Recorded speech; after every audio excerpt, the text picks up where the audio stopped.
Welcome to our nation's capital, where people are waiting for the presidential inauguration next week. But tonight, it's college hoops on everyone's mind, and Georgetown students lined up for hours today, braving the cold, to see the 80th edition of the Big East's best rivalry. Tonight, Johnny Flynn leads his Syracuse Orange into hostile territory to face an old foe in the Georgetown Hoyas, who bring arguably the best freshman in the land, Greg Monroe. It's Syracuse and Georgetown. They're at it again.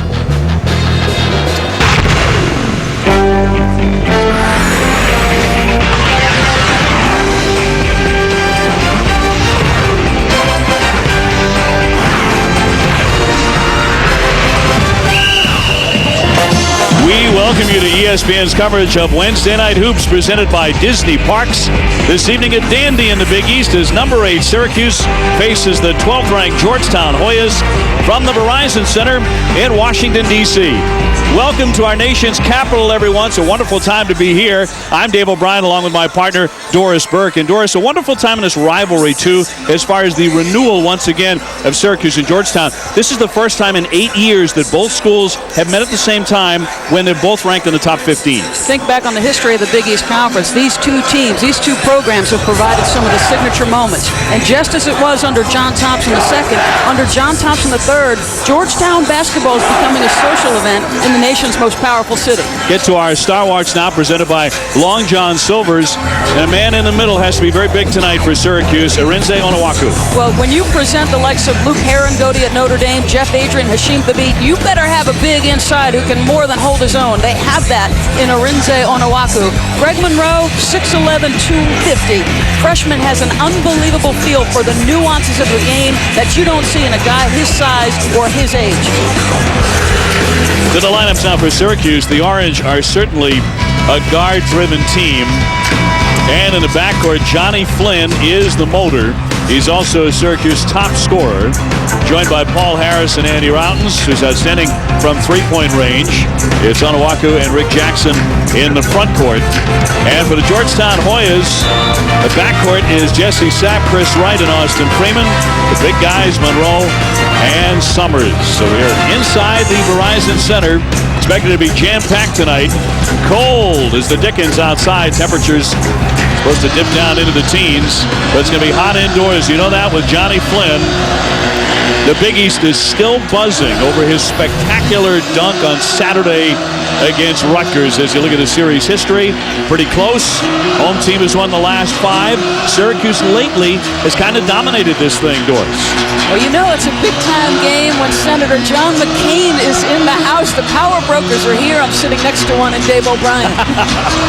80th meeting here tonight between Syracuse and Georgetown. They split the 2 contests last season. Georgetown winning here 64-62. And there's Senator McCain. And then in overtime, that game, Syracuse also won up at the Carrier Dome last year after losing here at the Verizon Center. Underway as Syracuse wins the opening tip. Syracuse comes in 4-0 in the Big East, but the combined records of the 4 teams they've faced is not very good. This is a major challenge, a major step up. Immediately inside to Onuaku, but he's walking with it, a traveling violation. Not what Jim Boeheim had in mind.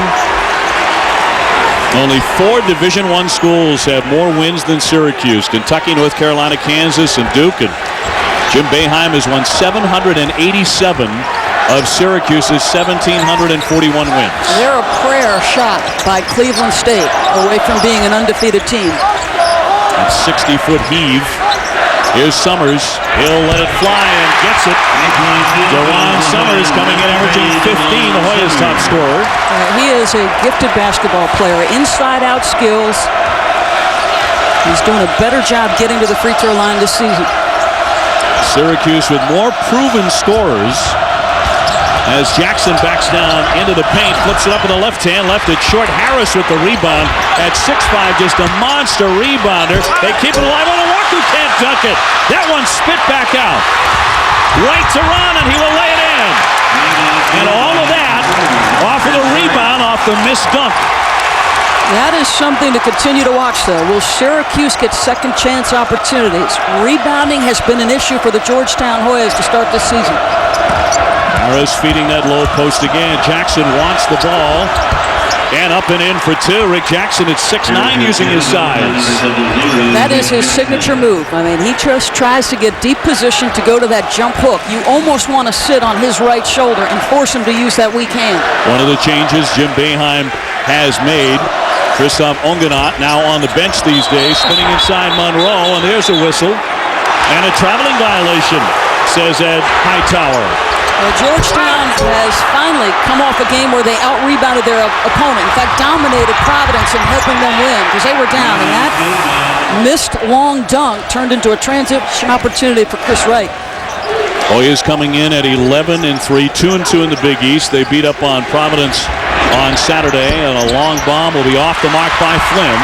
Although very capable of hitting the three-pointer, here's Wright.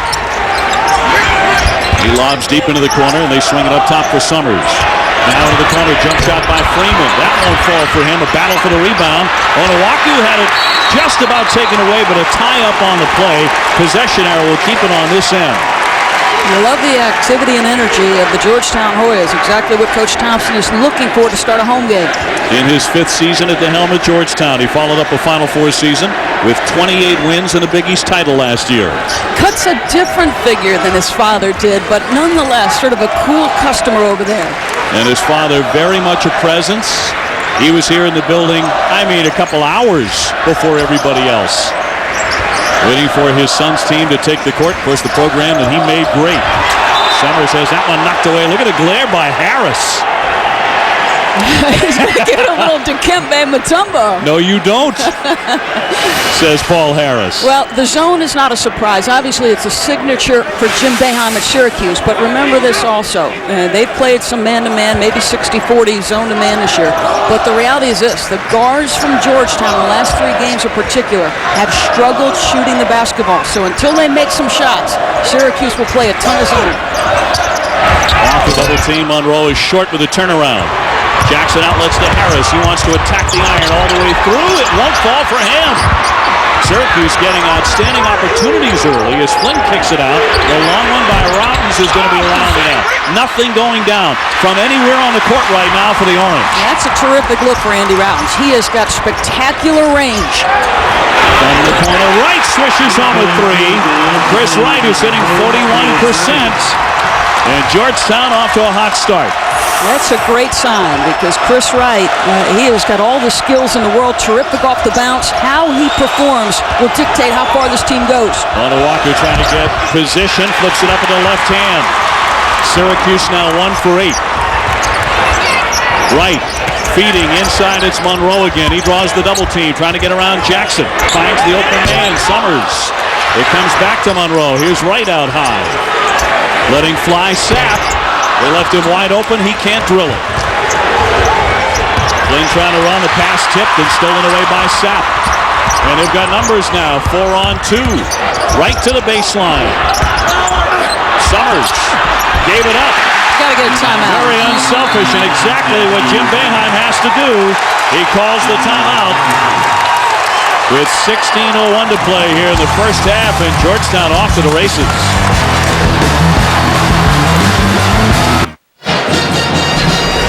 Hoyas on top of the Orange here, 10-2 in the first 4 minutes. And college basketball continues on ESPN with a doubleheader tomorrow night. Part of our Thursday night showcase. First at 7, a Big East showdown. Hashim Thabit and number 4 UConn inside the Garden taking on St. John's. And then at 9 o'clock, it's North Carolina taking on Virginia. We've got a North Carolina team that starts out the ACC with a couple of losses. The loss to Boston College and then the loss to Wake Forest. You do not want one loss to turn into 2. And it's interesting that now Jim Boeheim is aware that the next dead ball is going to be a timeout situation. But he needed to score badly enough that he was willing to use that timeout. That's how poorly his team got out in this basketball game. Onuaku at the foul line. You saw Johnny Flynn on the bench next to the coach. Robbins inside. Flips with the left. Here's Jackson to follow. And the foul as well. He'll go to the line. And we do have a timeout with 15:41 to go in the first half.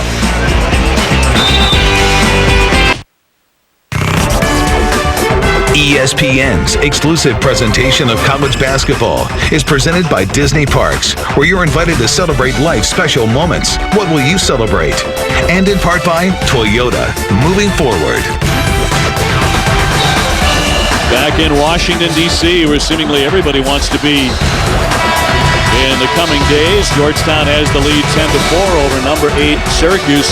You hesitate to say that the Orange are looking horrible out there, even though they're not making shot stores. They're getting good opportunities. I like the activity and the energy. It's 4-4 on the offensive glass. What Syracuse has coming up next in their schedule, Notre Dame, Pitt, Louisville. They understand this is an important game. They've gotten some good shots. They're being persistent on the glass. The thing they would like to do, I think, because Georgetown's depth is suspect, why they don't go consistently into their bigs and try to get Greg Monroe, where their lack of depth is most noticeable in the post. Get it inside, see if you can't challenge the bigs from Georgetown and get them in a bit of foul trouble. Jim Boeheim has not changed in 33 years. If he feels a guy is not performing, he is on the bench in a heartbeat. Eventually, he'll get Flynn back in there. You know that. It's Freeman up top now for Georgetown. Here's Sapp on the wing. Devendorf off the bench is a nice luxury to have. Devendorf coming in, averaging 14 points per game. The wing jump shot. That'll be too strong. That won't fall for Sapp, but he followed his miss. Leans in, and it's a charge. Offensive foul, and a good job by Onuaku to stand his ground. Well, both teams being aggressive off of missed shots. This was a poor decision. And Jesse Sapp, early in his career, would make those kinds of decisions often. He's really grown up. It's unusual to see that senior make those mistakes. John Thompson talked about it yesterday. Said he was the kind of kid that would beat himself up after 2 or 3 bad plays, and you might lose him for a while. Devendorf trying to dump off down low. Onuaku using his size again, feeding Harrison traffic for 2. That's great individual athletic ability that makes that shot possible. Harris is certainly that. He's got that Superman physique, and he's only 6'5", and averaging 14 points and 8 rebounds. Georgetown to be very patient offensively. Here's Summers on high, and that didn't touch practically anything, barely grazing that iron. A scramble for the rebound, the Orange have it. Georgetown has suddenly gone cold. They've missed 7 of their last 8. Devendorf off a great fake and a pass, and Jackson gets hammered underneath. So Devendorf checks in, and what does he do? He looks immediately to assist guys off his dribble drive penetration. You're checking Eric Devendorf. Your job is to keep him in front. Chris Wright with the foul, and Flynn getting ready to get back into the contest now for Boeheim. Jackson to the line, where he's at 71%. Free throw shooting could be an issue in Big East play now for the Orange, because they're only 64% as a team. Well, the 2 guys that you need in the post are 2 guys that struggle for Jim Boeheim. Both Jackson and Onuaku both have worked incredibly hard, diligently, put in the time in the gym. You just have to get comfortable there. Onuaku just a 41% foul shooter. Syracuse creeping to within 3. What you don't want, what Georgetown has done in this last several possessions, is settle for jump shots. Now, most teams have 1 or 2 looks against the zone. John Thompson, third. He's got 4 or 5 sets he'll run against the zone. Throw it away. Here's Devendorf with it, running the point now. Off to Flynn. And like the Hoyas, Syracuse, a very good shooting team. Typically, they're 51%.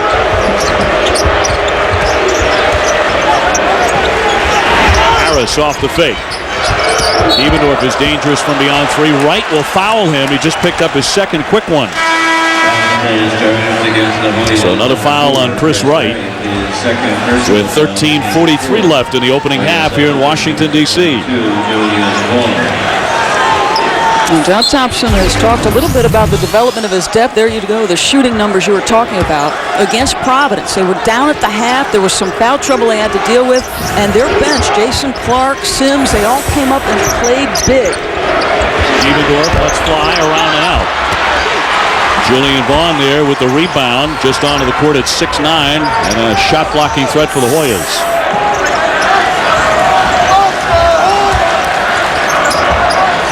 A little more patience here now for John Thompson, the third's team. A lot of perimeter passing, though. No cuts to the free throw line. Everything's out beyond that three-point arc. Summers bouncing for Freeman. coming off a good game against Providence, and he drains that. He had 18 against Providence. So very deliberate. The philosophy of Georgetown is simple. We will work for the best shot we can get, but that entry pass into the middle of that zone, what happened? You've got a paint touch and a score. Devendorf trying to get by right, does. Swoops in with that left hand, which he uses so effectively. He is right-handed. Battle for the rebound and another foul against the Hoyas. As Syracuse is really smashing that glass. Well, ESPN's coverage of college basketball continues with a doubleheader Saturday. First at 6, Sam Young and number 1 Pitt. And undefeated, the Panthers face Rick Pitino's number 20 Louisville team. And then at 9, catch Saturday primetime presented by DirecTV, an ACC matchup. It's Miami taking on North Carolina. The Big East and a bad game, that's an oxymoron now. There are no bad games. Pitt, what a job Jamie Dixon has done. Just consistent excellence for him. 2 terrific scores. Inside, you've got DaJuan Blair. Outside, Sam Young. Jackson, all rim, but it won't fall in for him. Now from the field, he is shooting 60%. Playing about 17 minutes a game, and Jim Boeheim has inserted him into the starting lineup. And having a good night, although not at the line yet. He's 1 for 4. Make him 1 for 5. Rebound picked off by Vaughn. Yeah, you can tell he comes back, he's a little bit frustrated. What he can't do is have it impact him on this end of the floor, because that back line is not very big right now. You got Routens, Harris, and Jackson. And Onuaku's set to check back in. And one comes free to Harris. He wants to run. It's Flynn in the center. And off to Routens.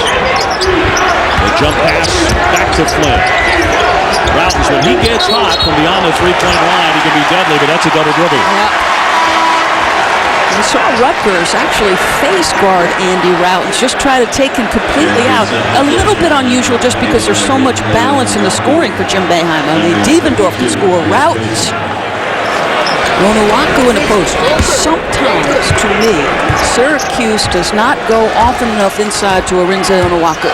Because good things will happen. He's not a selfish guy. He's not a black hole. You post entry to him and then let him facilitate things.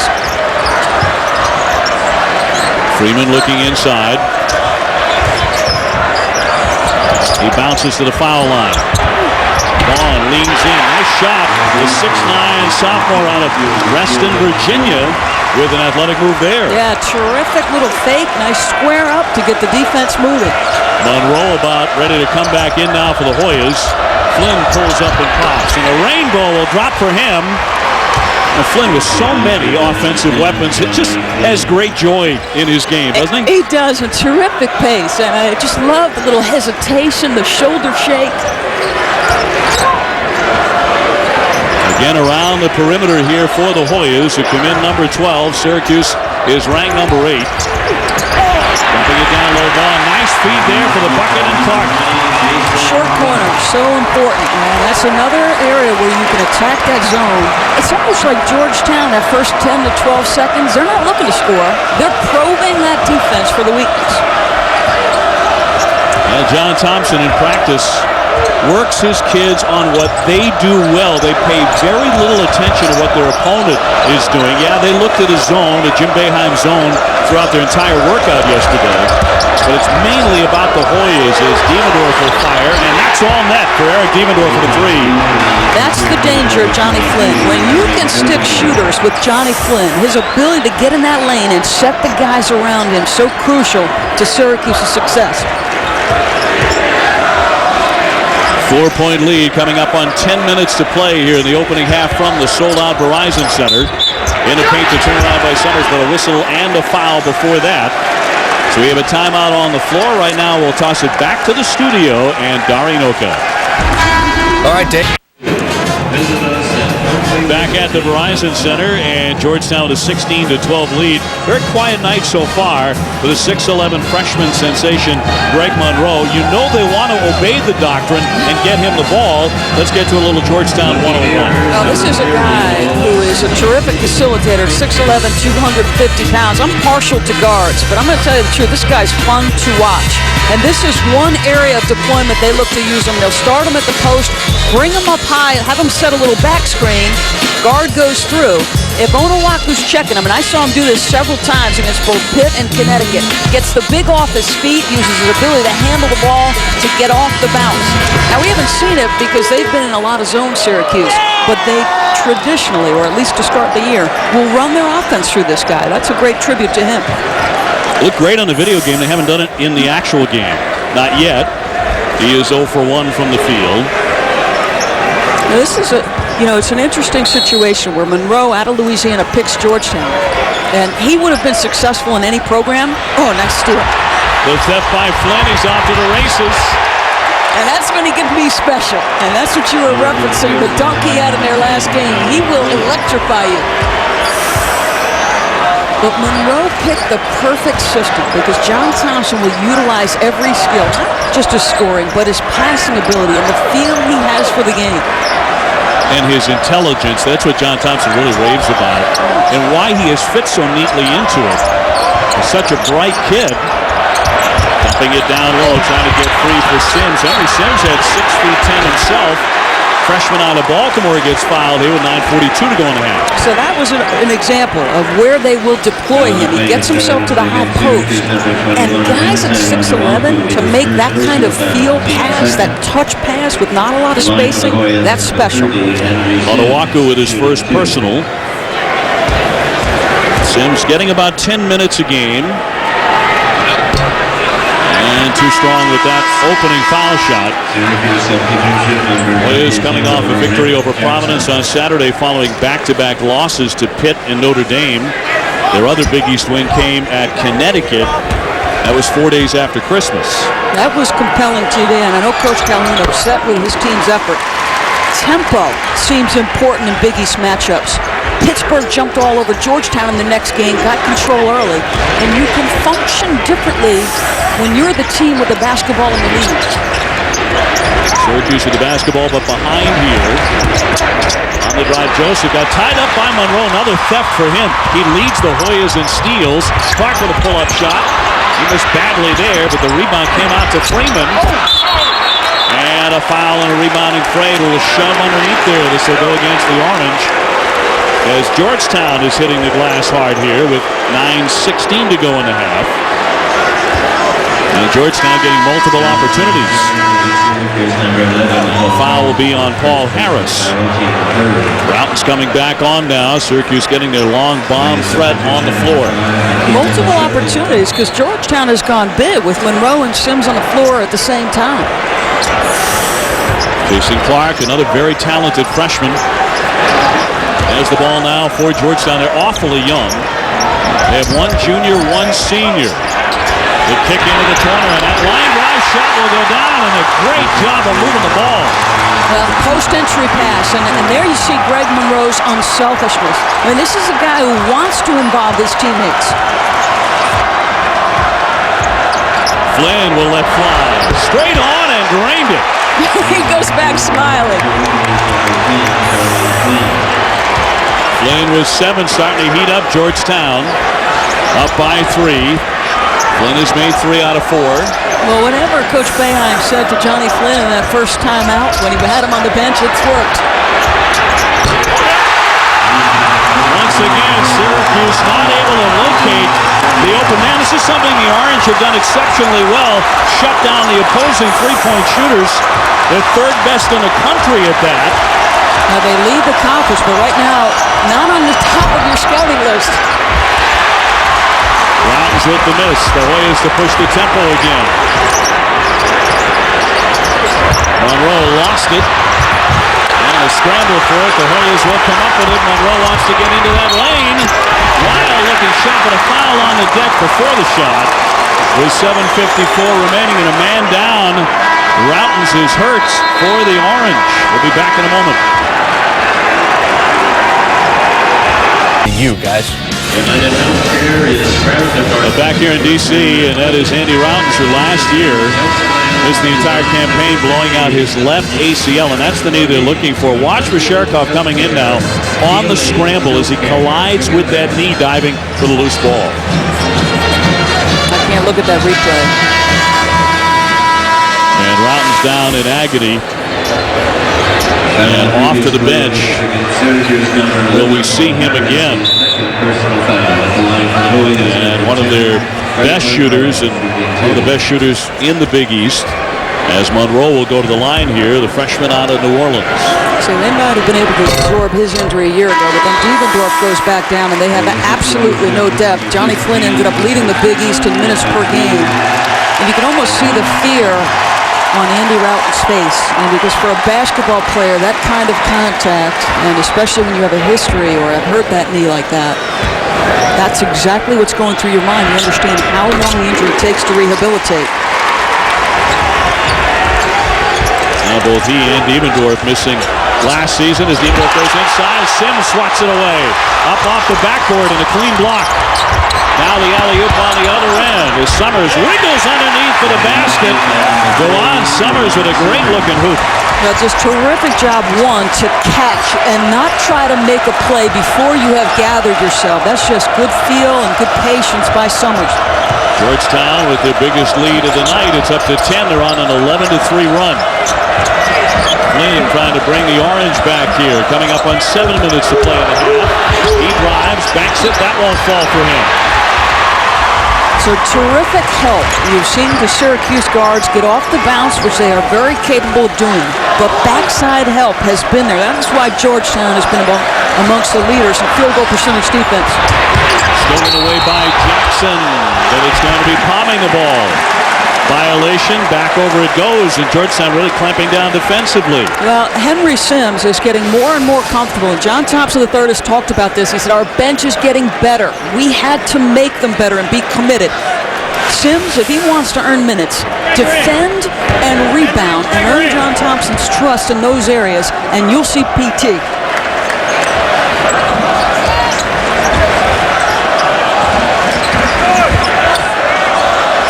Summers to the baseline. Monroe with a great look to Sims and a slam. And Greg Monroe can do so many things on a basketball court for the Hoyas. And he's really lit this place on fire. Greg Monroe wants to pass the basketball. He's willing and he's capable, and he's got terrific skill. First of all, terrific backside pass to Summers. Doesn't even come down off his feet. And Sims, make yourself available to the guy with the basketball. That is pretty stuff. Now do you know why I like to watch Greg Monroe play? McDonald's All-America and Louisiana Mr. Basketball, and showing why he had all those plaudits coming in to Georgetown.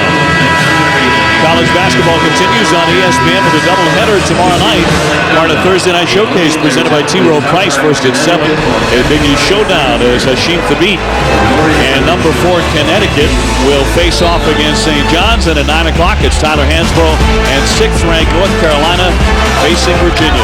I am very partial to guards in college basketball. Pearl Washington was one of my favorites. But I'm telling you this, you watch Georgetown tape, it's a blast to watch Greg Monroe play. He has got terrific feel. Freeman trying to hold up Devendorf, and he fouls him. That'll be his first. 4 assists for Greg Monroe. He's second on the team coming into the game.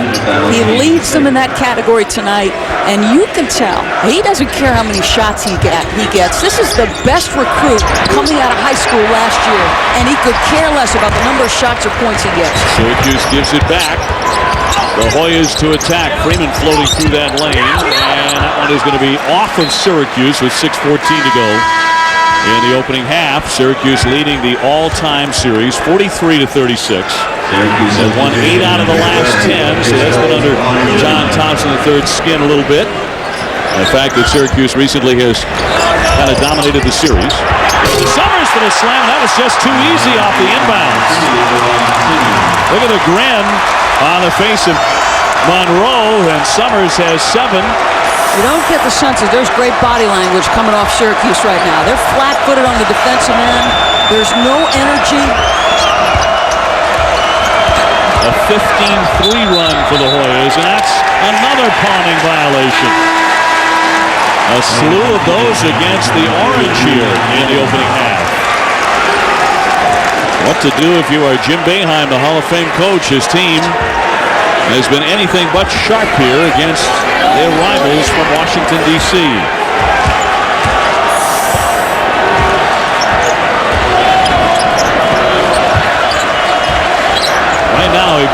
confident-looking Georgetown team. Forcing turnovers, hitting the boards, and hitting their shots. Vaughn dumps off into the corner, and the three-pointer is on the money by another freshman, Jason Clark. So the bench, productive in early first-half minutes. If they get good, Georgetown's going to be a tough out, folks. Flynn having trouble lifting his team. Here's Harris. That won't fall. Onwuaku will clean it up. Dumping for Harris. In traffic, he gets fouled with 5:09 to go in the opening half. Georgetown has scored 18 of the last 21 points in the ballgame. Similar run in the second half against Providence. They trailed 36-31 at the half and went on a 21-6 run in a 6-minute spurt. So they've got that kind of scoring ability. Nothing unusual for the Orange to be behind at halftime. The question is, can they come back without Rounds? It looks like they're going to have to tonight.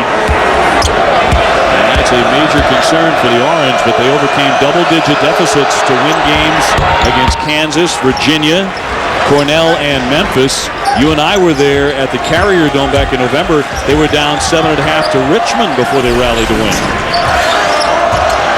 I wonder they had come out of the zone at any point. Summers with a travel. Gives it back to Syracuse. There's 5 minutes to go before halftime. Georgetown with a big lead, 34-18. I don't think the expectations changed for John Thompson III. He's not a guy who makes excuses. They've talked a little bit about, Georgetown has no practice facilities, a small Catholic school. Can they be successful? He's like, I don't care what we don't have. I know what we do have. Devendorf backs off, fires. Rebound knocked to the Hoyas.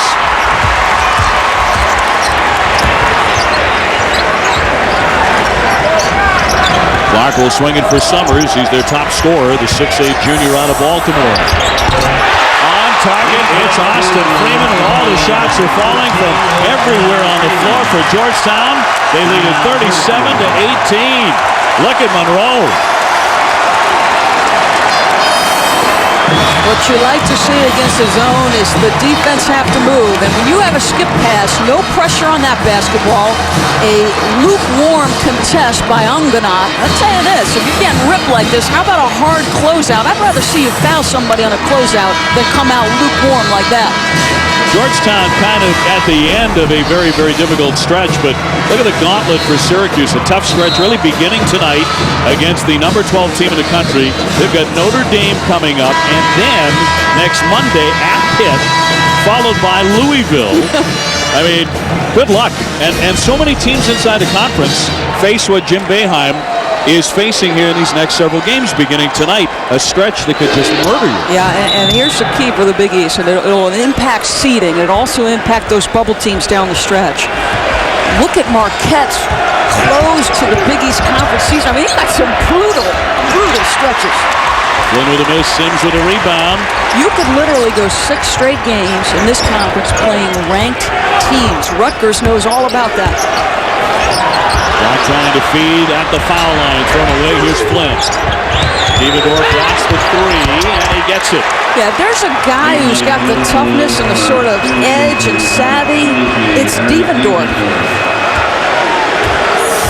Paul Harris very animated on the bench next to Jim Boeheim. He's had 2 of his biggest stars, Harris and Flynn, spend considerable time next to him. Vaughn on the spin, wriggling in, and he draws the foul. He gets it with 3:35 left in the half. We have a timeout. And Georgetown loving life against Syracuse.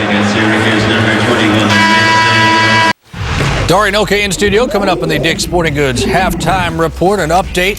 Duke at Georgia Tech. You might think Duke goes in and hammers the Yellow Jackets. That is certainly not the case. That's coming up. Also, Michigan State, Penn State. Sparty going for 10 straight wins. That and a lot more with Jimmy Dykes and Steve Lavin. Guys?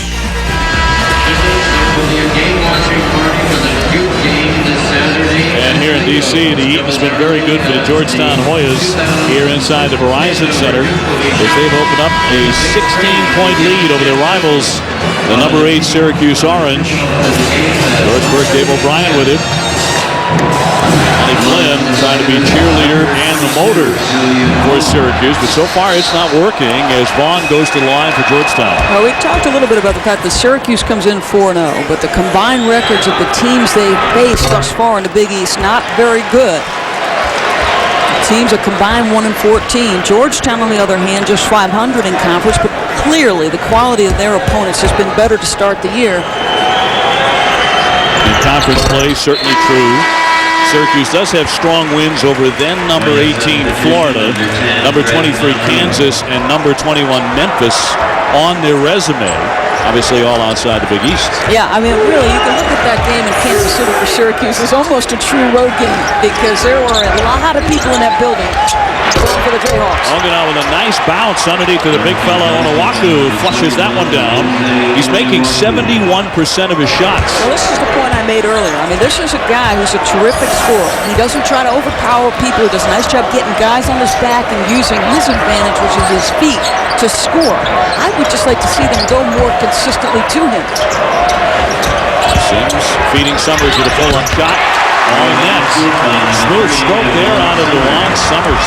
Listen, Syracuse can score. Their X factor is who they guard this year. You know, they're number 1 and number 2 in the conference and scoring over 80 points per game. This is a defensive end. They need to show more toughness, I think, on that side. Joseph with a bad pass. Batted away by the Hoyas. Summers, hits the deck and fouled. Look at him hop up. He has to be restrained by the officiating crew of Hightower, Hess, and O'Connell. He was hot. Yeah, I think it's a good tee. He's going to get a technical foul. He got in the face of his opponent. Well, a spectacular dunk by Summers. Yeah, and listen, you know, this was the kind of foul that on a pickup game would cause a fight, okay, because he's a breakaway, and Summers' concern is this is a dangerous play. But this is a guy who gets hot, gets in the face of his opponent, so it's a sportsmanship thing, and they just tag him for it, and I think it's the right call. John Thompson's going to do the right thing. He's going to get the young man out of the game. Now, Christophe Ongenat, the 6'8" senior from Belgium, was the man who fouled him. Summers with the technical. And no hesitation at all by his crew. I think he's going to keep him in, Coach Thompson. Just going to get a clarification from Carl Hess.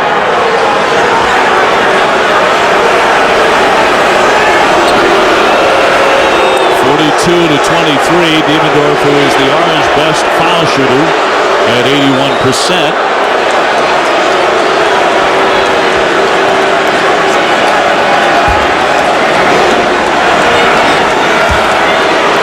Now Devendorf getting ready to shoot them, but Boeheim continues to argue. Well, did it look like he just mouthed the words he made a play on the ball and therefore objecting? Devendorf with another one on the way. And around and out, foul shooting a problem for Syracuse. And Boeheim has also lost his best long-range shooter in Andy Routens, who may well have re-injured that ACL. We'll wait and see on that, but it was the same knee, we can tell you that much. It cost him last season. 2:36 to go before halftime.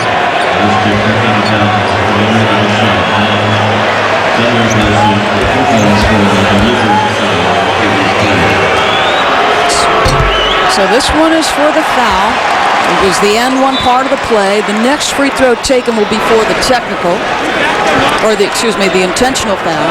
And I think that was why Jim Boeheim was objecting, because it looked to me like he mouthed the words, Ongenat made a play for the ball. So technicals in both instances on both teams. And Georgetown will have the ball here with a 43-24 lead.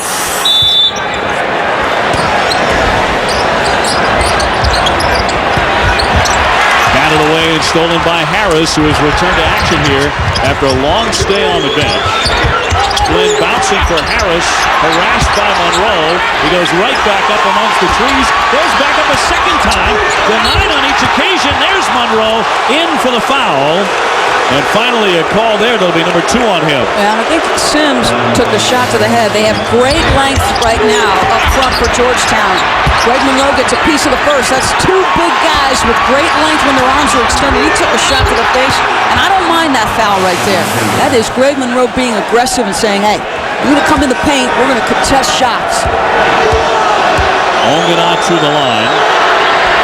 He is 23 years old. His dad played in Belgium, where Christoph was actually raised. Monroe heading for the bench now for Georgetown. So you cannot teach length, and I don't care if you're talking college basketball or the NBA. When the Celtics won a championship last year, P.J. Brown, 7 feet, had great length and made key plays. You've got great length on Georgetown's team when you're lining up Greg Monroe, who's 6'11", and Henry Sims, who is 6'10". How'd you like to have to score over those 2 guys?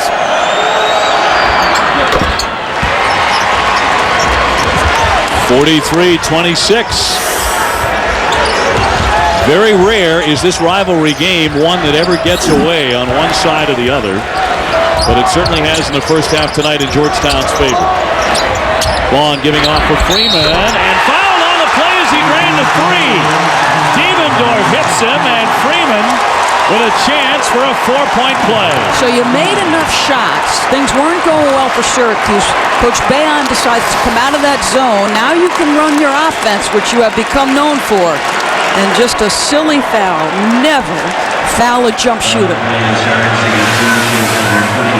The sophomore out of Mitchellville, Maryland, a 75% foul shooter. And how about this? You talk about unexpected. The Hoyas leading 47-26. Right back up and in by Arinze Onuaku, who we thought would be a big factor in the first half. It really hasn't been. Syracuse cannot get this lead back in one shot. I think they're all so competitive and anxious to make plays right now. You've got to get in the locker room and say, hey guys, let's go possession by possession.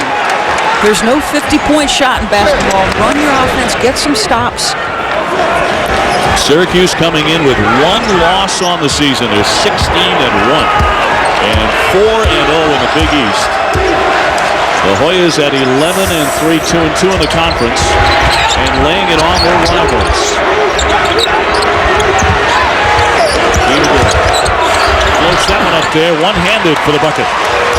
A better job, though. Post-entry pass and then play off of Arinze Onuaku. Again, he's not a black hole. He's certainly willing to kick it and repost. Well, whatever Jim Boeheim talks about at halftime, it's probably going to start with defense because Syracuse has not played a lot of it. Here's Freeman. Yes.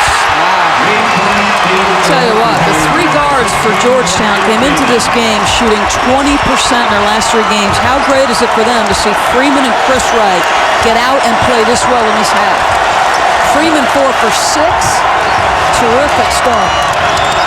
Devendorf bumping up against Freeman to Harris inside for a bucket. Do you get that sense from Syracuse, that anxiousness with the basketball? They're pressing so hard to get scores. Yeah, no flow at all, and not many stops. They have given up 50 in the first half so far, with 22 seconds left before the break.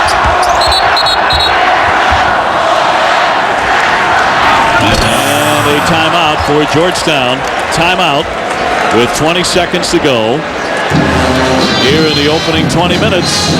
Got a blockbuster Saturday coming your way. Number 13 Notre Dame taking on the Syracuse Orange at noontime. Then on ABC at 3:30, it's Wake Forest and Clemson. That's number 3 against number 9. Pitt will battle number 20 Louisville. It's number 1 taking on the Cardinals in Miami, and number 6 North Carolina to cap off the night at 9 o'clock on ESPN. And College Game Day, driven by State Farm, gets it underway in the evening at 8 p.m. as Routins is going to be early to that locker room as he hobbles away in what has been a disastrous first half for Syracuse. Well, some spectacular games coming up over the weekend. We've seen a terrific freshman here in Greg Monroe. Louisville, Samardo Samuels, he is fun to watch. Herringody may become back-to-back player of the year in the conference, off to a sensational start. I think he's at 28 points per game over his last few. He's been terrific. Georgetown, meanwhile, shooting 62% on the three-point buckets. In the opening half, everything has been Hoyas.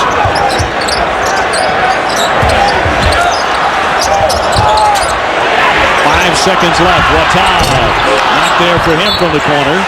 That's tipped out. With 2.2 seconds left, Syracuse will have the ball. And just another terrific look. Great patience, good execution, uncontested jump shot, just one that doesn't fall. Onuaku. And well short. And well played for Georgetown in the first 20 minutes. For Syracuse, well, their largest halftime deficit of the season. Down by 18 points, and they've lost one of their top scorers as well. Georgetown on top 50-32. As we go to Dari Noka, Jimmy Dykes, and Steve Lavin in the studio. How about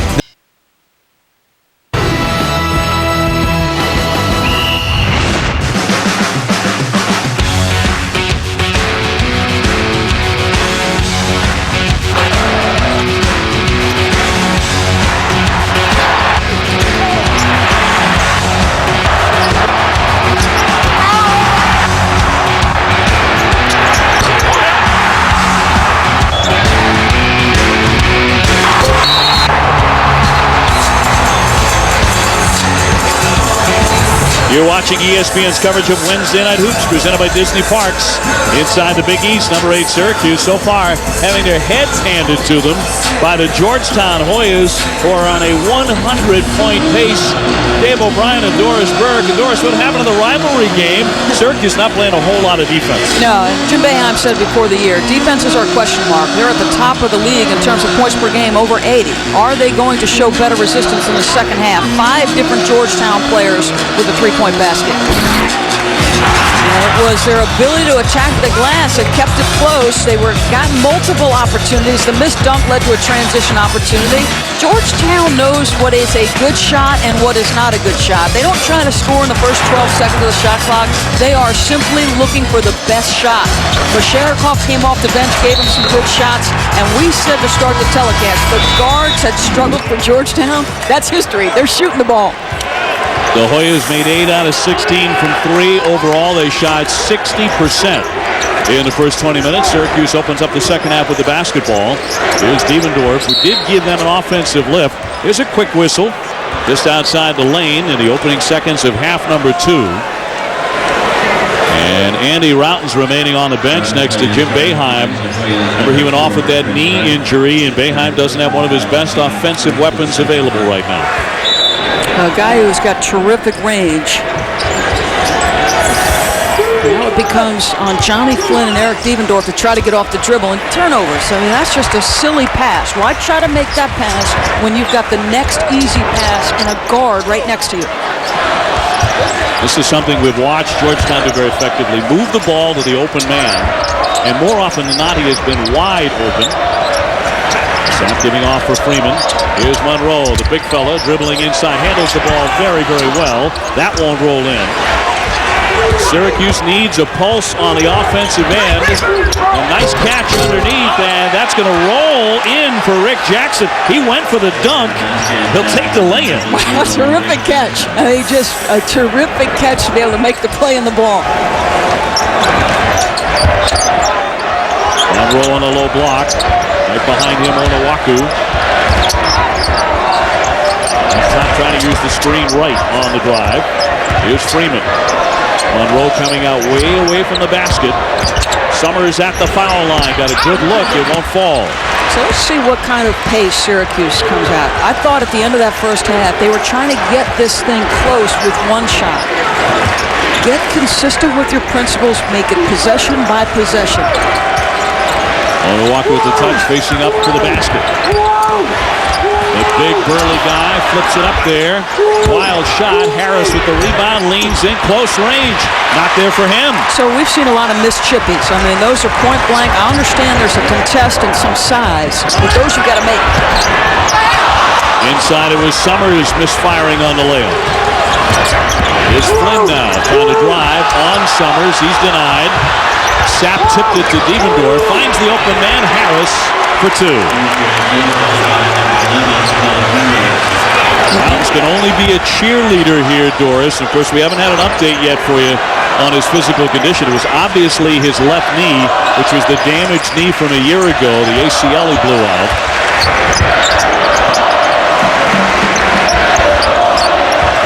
So Syracuse out of that zone in the man. And this was where Georgetown, you could see those spacing and the back cuts that generally can hurt a team. Wright directing Monroe to set a screen. Wright will pass one long range, and Harris picks off the rebound. Georgetown 0 for 4 coming out of halftime. Devendorf trying to take the baseline around Freeman. Tough move. He's blocked. No foul there. Syracuse has possession with 17-14 to go here at the Verizon Center. And if you're Georgetown, you fight the tendency for young people to become complacent. South Florida, after getting down big against Syracuse in the first half, made a terrific push with their defense. You do not want to have that happen if you're Georgetown. Jackson getting good position. That'll roll in on the follow. Yeah, again, another missed chipping. And it's all soft. Everything's around the rim. But now you got to play with some passion again. Again, they're young. They're 18 to 22-year-old kids. This is not an undoable thing if you're Syracuse. This is not a lot of points. And we're down 18 heading into the second half. Sapp thought about lining up a 3. Monroe handing off for Freeman. He wants to shoot it. Harassed by Harris off the back iron. Monroe went down. Here's Harris now. Working on Summers, trying to blow by him. And another missed layup, but a foul on the play. Well, the man-to-man has been effective to start the half for Syracuse. Georgetown made enough shots to get them out, and now a little bit of activity, and if he makes a couple free throws, this is going to be 10, and this is just terrific athleticism. And Paul Harris has figured it out. He came with a huge reputation to Syracuse. People were calling this guy the next Carmelo Anthony. He had some pressure, he struggled at times, but he's figured out his niche. Summers' second foul, and Harris makes the first. He's just 3 for 9 from the field. He missed a number of layups. And John Thompson, former great head coach at Georgetown, in the stands. He and Jim Boeheim with legendary battles over the years. And now John Thompson III takes up that mantle, as he has for the last 5 seasons. You know what Jim Calhoun said about John Thompson III? He said, I look at Coach Thompson and his program the same way I used to view his father's teams. The man can flat out coach and he can recruit. Well, the lead at 10. A three-pointer lifted and knocked down by the youngster Jason Clark, who came in averaging only 5 points a game. He's made some big shots, and Georgetown leads again by 13.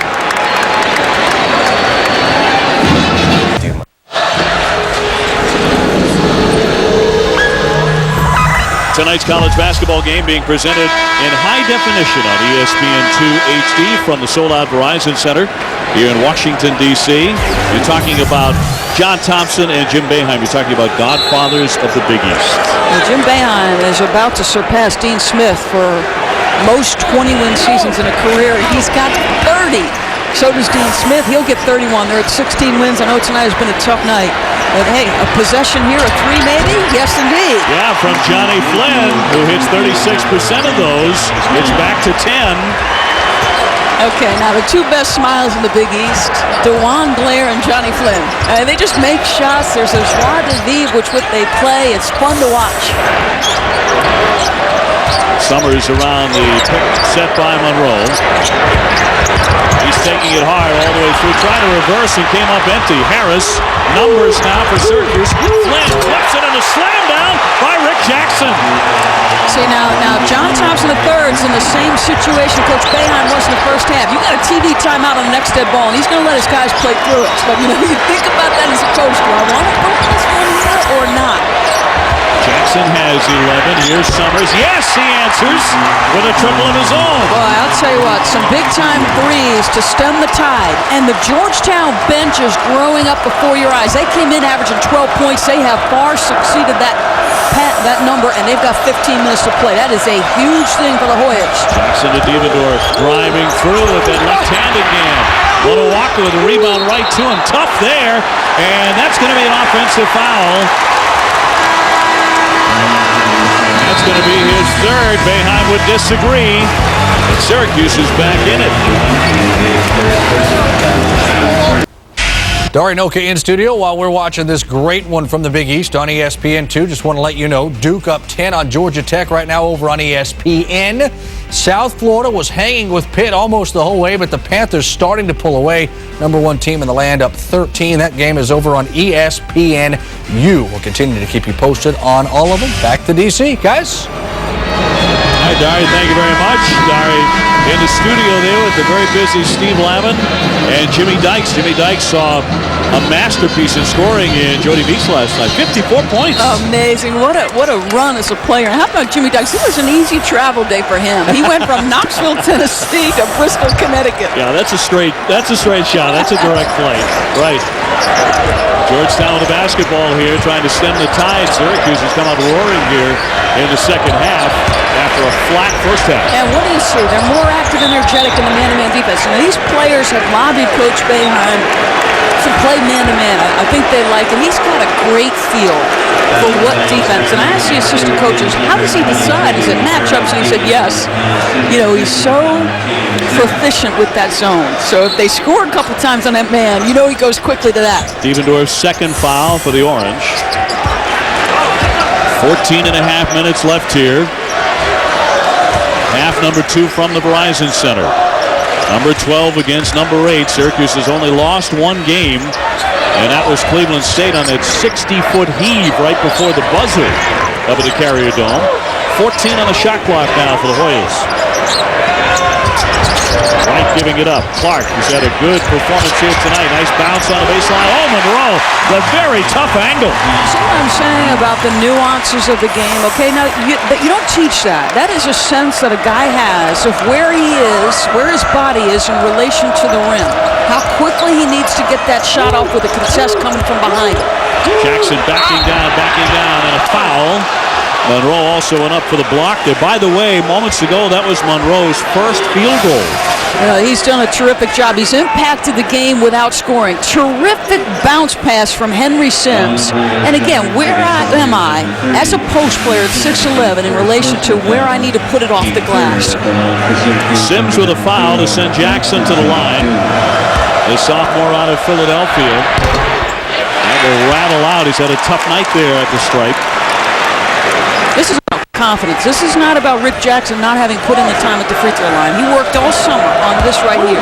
But you got to step up and think you can make those shots. And this is more of a mind thing than a body thing for him. He's 1 for 7 at the line. The Hoyas will take possession here. Now, this is a guy who's grown up. He's really improved as a basketball player, getting more minutes, earning time.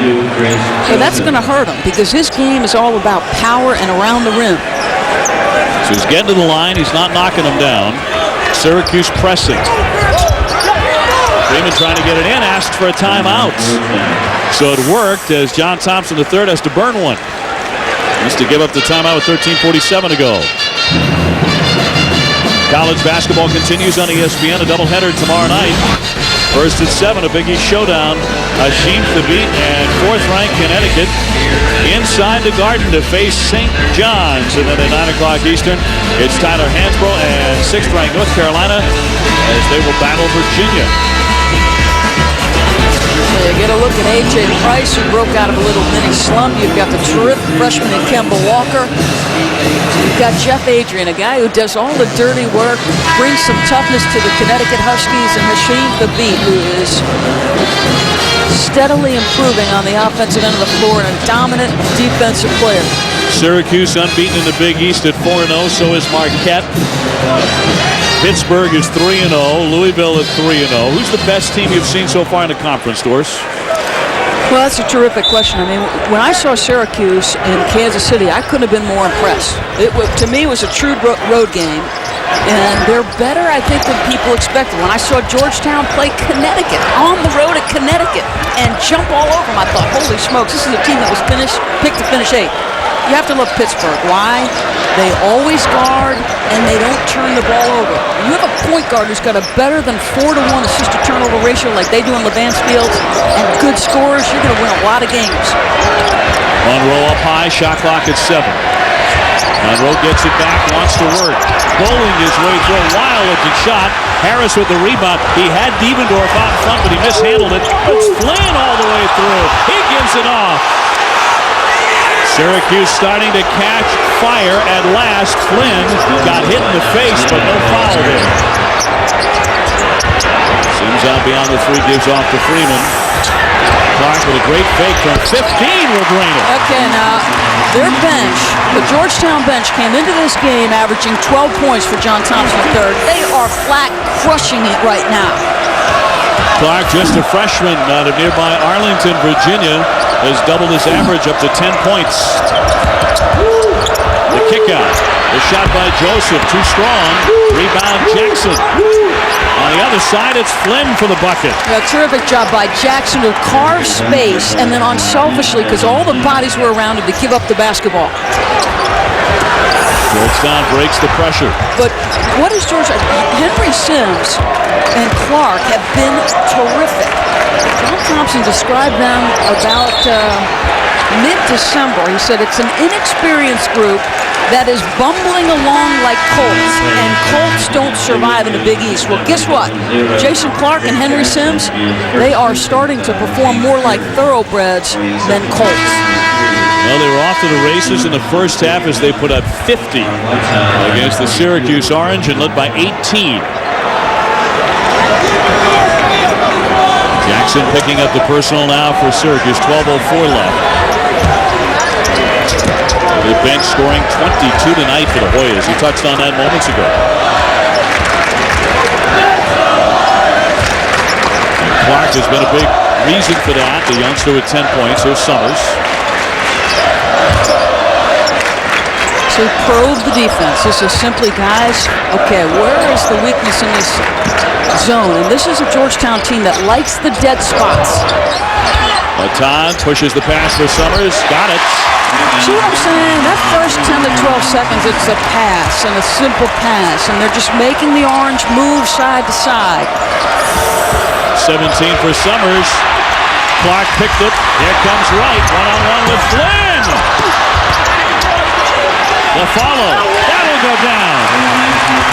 Great job by Julian Vaughn to stick with it. And another bench player contributing to the Hoyas. And Georgetown back in front by 15.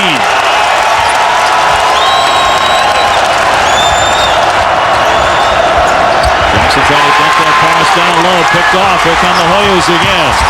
Wright pushing that tempo. Now he'll back it out.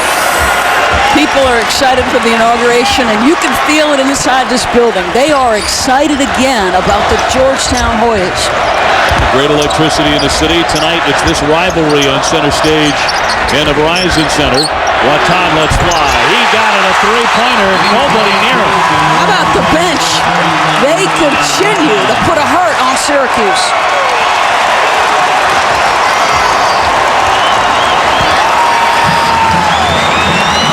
Georgetown unloading from 3 tonight. They've made 11 out of 20.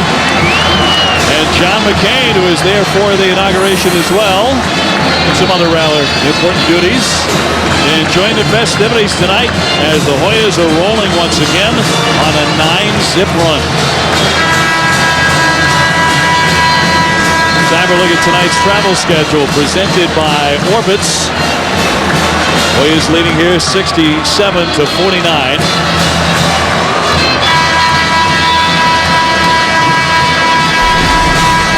And for the Syracuse Orange, they've got Pittsburgh coming up.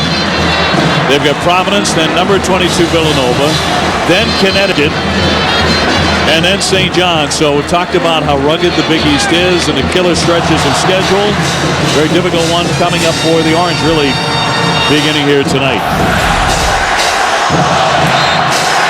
And not the way that Flynn and Syracuse wanted to start that run. Well, they came out of the gates in the second half. They showed you some toughness. But every time Georgetown had an answer. Georgetown's got 17 assists on 25 field goals. That's exactly the style you would expect under John Thompson III. Foul on Julian Vaughn of Georgetown stops the clock with 10:18 remaining, and the Hoyas rocking and rolling at home tonight.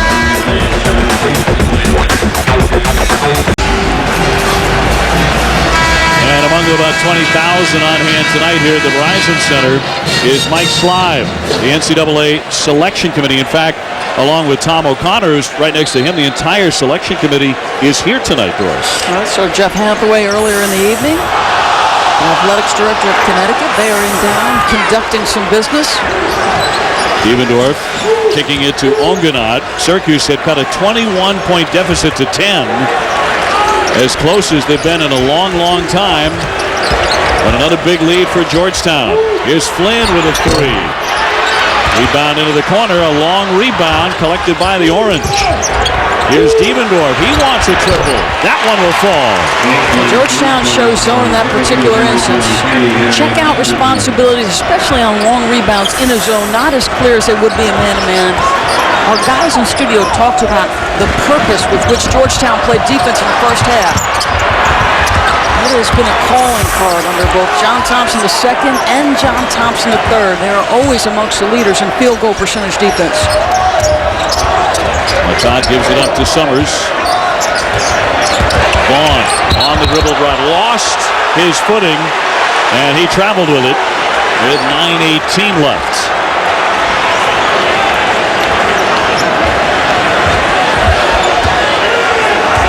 (67-52).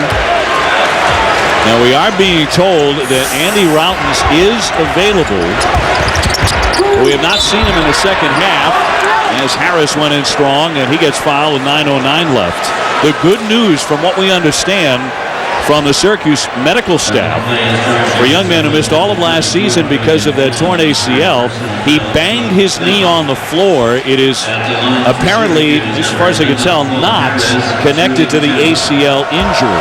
So clearly your thought goes immediately to the fact that Jim Boeheim is simply being conservative with his star. And certainly one of his stars is Routens averages 11 points a game. He's taken nearly half of the SU three-point shots on the year. Yeah, he's made 50 already, so he's a major threat with great range. I mean, he's hit some shots from deep. But you get the feeling Coach Boeheim is going to say, okay, he might be available. Doesn't necessarily mean I'm going to use him tonight. It's not a game where they've ever gotten back within 10 and have a legitimate shot to maybe win this thing, at least to this point. So thinking more of what he's got upcoming, and that's a brutal stretch for Syracuse. Quality of competition in the next 4 or 5 games is tough.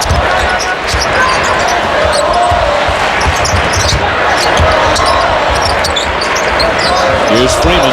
Ongenot on him. He goes right by him. A strong move and a foul. Great burst there into the lane, and he'll go to the line for a three-point play. Ongenot could not stay with him. What you love is the intelligence with which this team plays, okay? So Freeman, who's a playmaker, understands that I've got a forward on me, somebody who I can absolutely take off the bounce. So what do his teammates do on a drive? They spread the floor and they take all help away. Georgetown understands what's a good shot and how to play the game. Great smarts.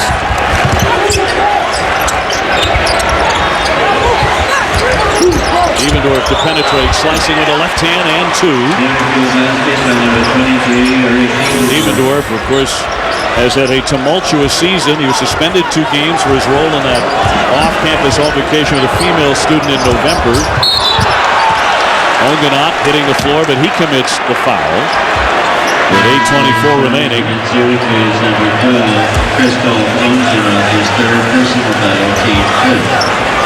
69-56, a 13-point lead for Georgetown. Syracuse unable to get much closer, and Boeheim's countenance certainly reflects that. It's been a frustrating night for the Orange. And I think it's on it's one end that he's talked about. I mean, this is a guy who's been around a long time. He understands where this team needs to get better, and that's the defensive end of the floor. They give up 50 and a half to a Georgetown team whose guards came in struggling. Monroe even thought about a three there. The 6'11 freshman. The kick out for Freeman. Oh, net for Austin Freeman. How many assists is that now for Greg Monroe? That's 5. Now, he's not done much scoring tonight, but he's done just about everything else. Devendorf tries to answer. Well off target. Onuaku muscles it up. He'll draw the foul. 7:42 remaining. And Georgetown in complete command here at home at the Verizon Center tonight. Dari, thank you very much. Well, certainly time for Syracuse, but not the way Georgetown is hitting threes. They've nailed 12 of them tonight. That ties the season high. Doris, they made 12 out of 21. Yeah, good shots. They understand what is a good shot. They understand entry pass first, kick out. Onuaku to the line, the 6'9", 275-pounder out of Maryland. So Duke wins against Georgia Tech. Now, everybody has their favorites, even announcers, right? Kyle Singler. He is one of my favorite college basketball players to watch. You know why? Not only is he highly skilled, but he's got a little Christian Laettner toughness, edginess that I like the way he approaches the game. Onuaku airballing a foul shot, bringing another grimace from Boeheim. There have been a lot of those tonight. That's where you sprint to the opposite end and pretend somebody else shot it. I wasn't there. Instead, Boeheim takes him out. Monroe giving it up for Wright. And boy, giving it up, when you're talking about a freshman who has that sense of the passing game and so unselfish and just starting out his college career, he's another one who was a lot of fun to watch. Makes the fake, the spin, working his way in. He's denied. Syracuse shuts him down. Flynn wants to romp. Here's Harris. A lot of contact, and he laid it in somehow. Spit right out of his hand, but he got it to go. Yeah, Syracuse extending the pressure again, trying to make something happen. Now, John Thompson III, his demeanor over there, he's a calm guy. He was hot. Yeah, and did he just get a technical? See, he reacted so strongly after the non-call. Technical on John Thompson III.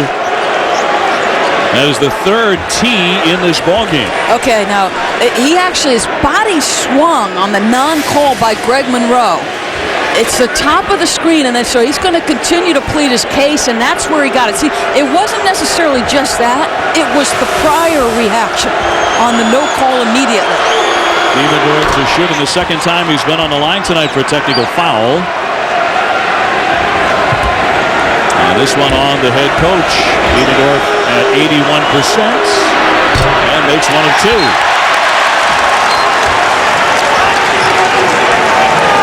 He's got two Hall of Fame mentors, John Thompson III. His dad, Pops as he likes to call him, and Pete Carrill. And I don't think it's necessarily an easy thing to follow a legend, a living legend like John Thompson. You think about Big John with that towel draped over him, Patrick Ewing scowling, Gene Smith guarding.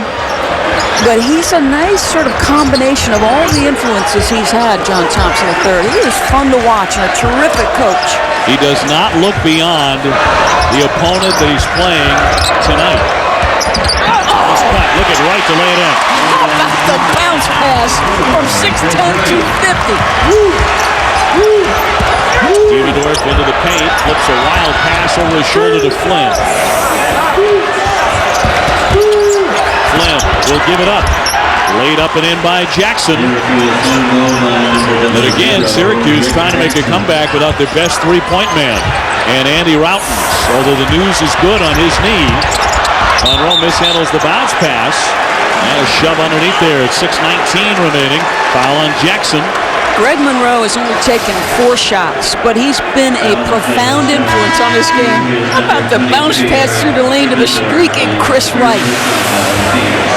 I believe that was assist number 6. He's got 5 boards, a couple of blocks, and he could care less that he's taken 4 shots.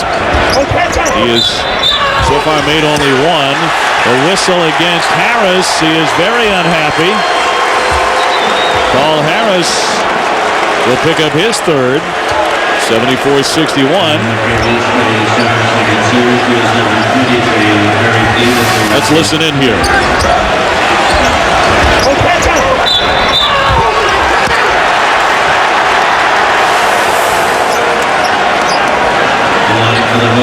And now they have changed their call. They've called Devendorf for the foul. That'll be his 4th. I was just about to say, that replay, that is clearly Devendorf on the slap.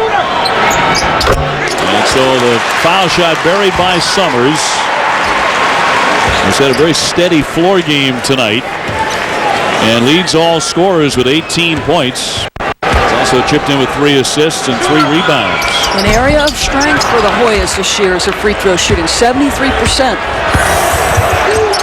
14-point lead here. Flynn with a stumble, but he is not whistled for traveling. A good lean-in shot by Jackson for the bucket. Boy, he has really developed, and maybe most importantly in his confidence, in his ability to score the basketball. If he could get that way on the free throw line, he'd be all right. He has 15, and you're right, he's made only 1 out of 7 from the foul line. You gotta think of those as 3 points, boy. Your points per game average really suffers. Backs on Monroe, backs it in. Okay, again.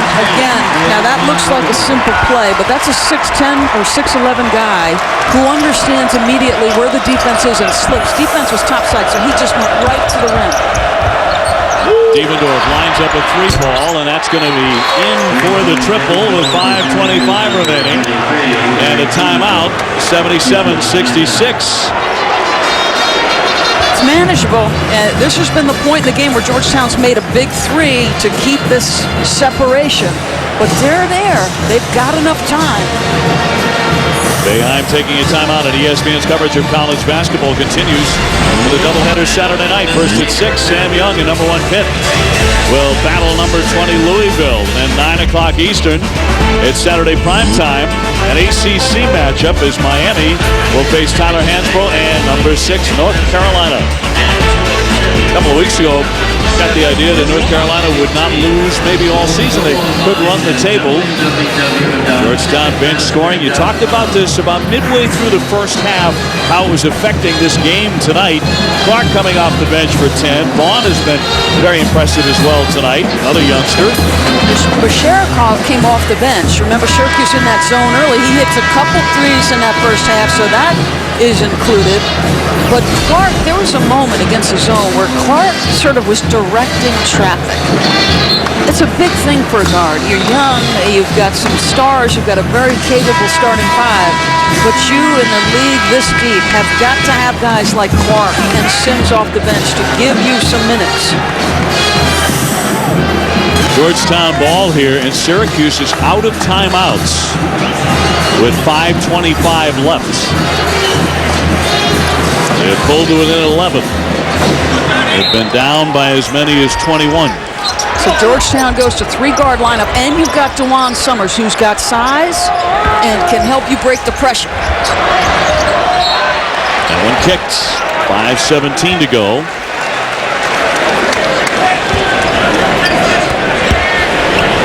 And Syracuse began the season unranked. Did not appear in the top 25 for the first time until December 1st. They have risen up to number 8 at 16-1, but in big trouble here tonight against their Big East rival, the Georgetown Hoyas, who are number 12. Georgetown's only turned it over once here in the second half. Whistle and a foul at 5:05 remaining against the Orange. And that personal will go against Joseph. Chris Joseph, the freshman out of Montreal. A long time since both teams squaring off against each other were ranked in the top 15. Hard to believe it's been 8 years. Yeah, I mean, that was shocking to me, that note prior to the game. Syracuse has not won an NCAA tournament game since 2004. Georgetown, a Final Four team in 2007. Summers trying to make it 20 points on the night.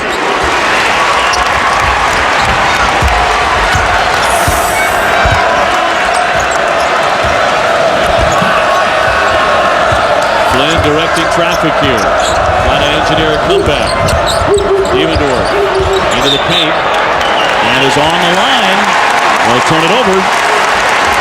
Terrific help defense by Greg Monroe. Devendorf is terrific off the bounce. He kept moving his feet. Chris Wright got beat, and Monroe was sitting there waiting for him. Doris Burke, Dave O'Brien with you from the Verizon Center. Monroe helping to break the pressure here. Nice give to Summers. He'll get fouled by Onuaku at 4:39 to play. And another nifty pass there by Greg Monroe. McDonald's All-American and the Louisiana Mr. Basketball out of Helen Cox High School in Harvey, Louisiana. Led them to a state title in his senior year. That first one is in and out by Summers. So when you have got a guy who's as highly talented as he is, and comes in with his mindset, okay, remember, #1 recruit in the country coming out, as you see Andy Routens. It's been a short night, and we hope a quick recovery from that knee injury.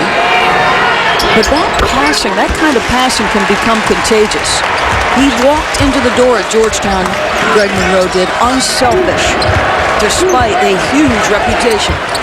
Flynn for three. That clangs away right to Summers. Lead back up to 14 for Georgetown. Monroe on a high post. Right, good three-point shooter. Freeman bounces for the big rookie. Turning on Onuaku. A bad-looking shot coming off his hand, but he can't drain it. Flynn zips the pass off the fingertips of Chris Joseph. Syracuse out of sync. Georgetown has played very well tonight. They lead by 14.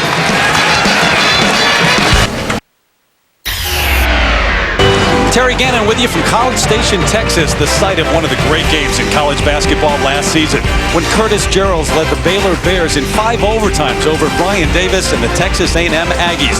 They're at it again at the bottom of the hour. Right now, back to Dave O'Brien. Terry, thank you very much. And we're inside the Verizon Center in our nation's capital. Wednesday Night Hoops, presented by Disney Parks. Tough night for Jim Boeheim and his #8 Syracuse Orange. Right now, maybe because of the light Big East schedule they have played, they have paid some price tonight. They are 4-0, but you're facing the #12 team in the country. And this is a Georgetown team that really jumped on them.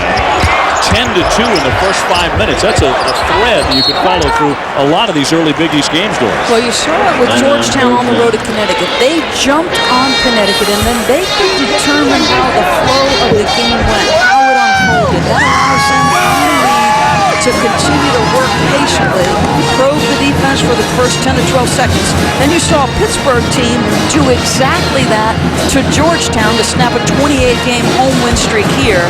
There is a little bit of a thread in the Big East right now. Whoever can get that lead, play from ahead, and set the pace has had some success.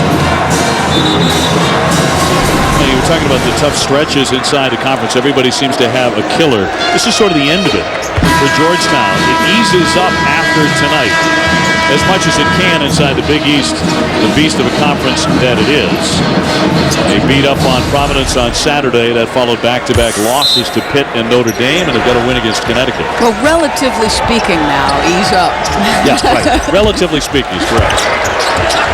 And tonight we really felt like this game would come down to the last couple of possessions. Onuaku hitting the deck. That one skips into the backcourt.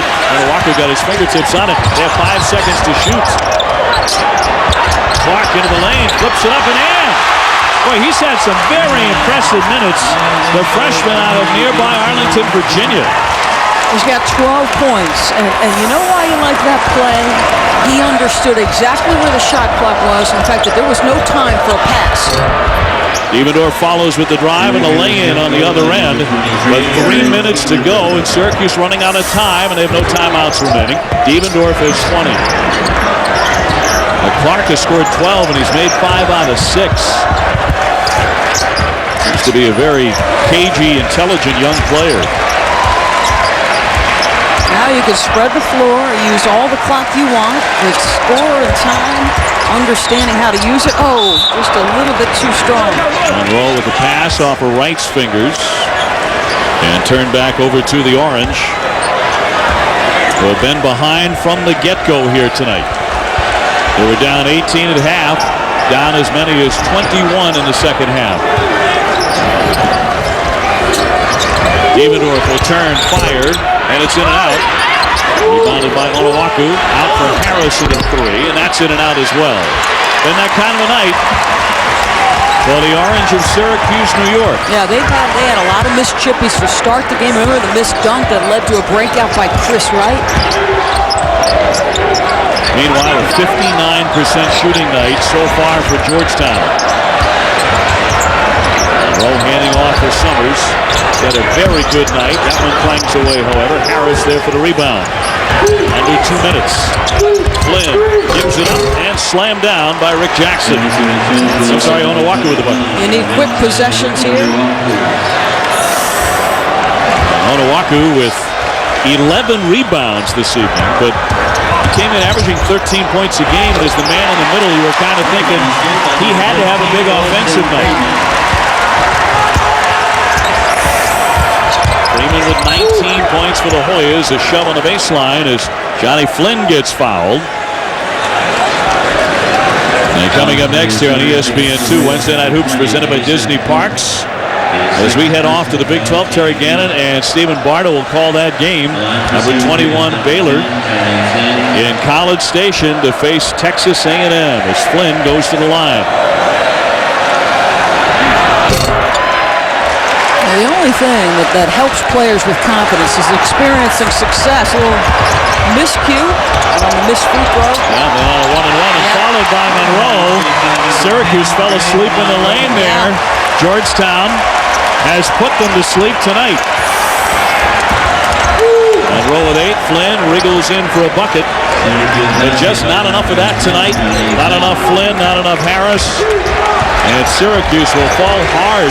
One of the rare times in this rivalry that it was a blowout for most of the night. You get just terrific performances from DaJuan Summers, who's just having a terrific year. Austin Freeman breaks out of a shooting slump, and the crowd going to let him know they appreciate it.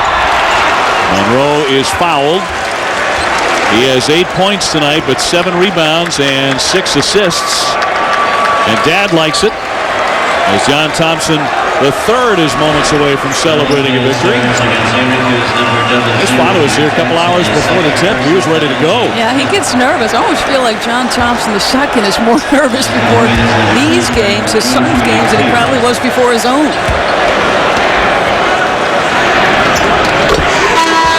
Monroe has another one on the way.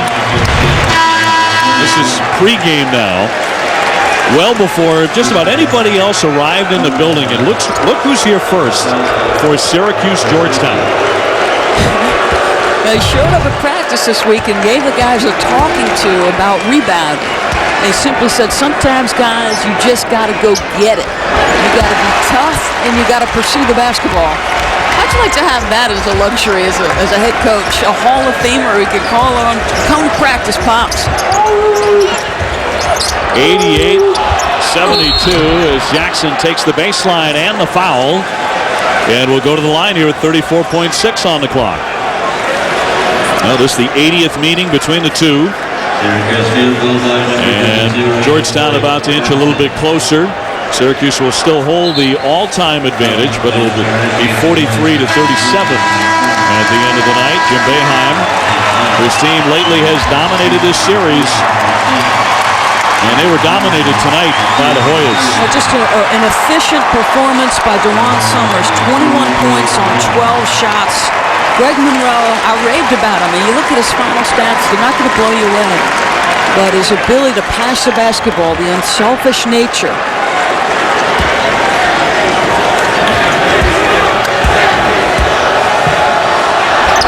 Jackson back to the line where he's really had a dismal evening. 6'9" Syracuse man is 1 for 8. You can just tell he's got no confidence, too. He steps to the line, just doesn't look comfortable. He's a 71% shooter, too.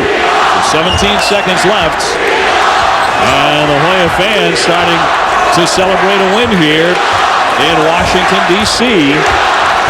This is a game they had in hand from about midway through the first half. They were up 18 at halftime, and they win it by a final score of 88-74. Shooting 59%, and they made a dozen threes. And Monroe is outstanding passing the ball.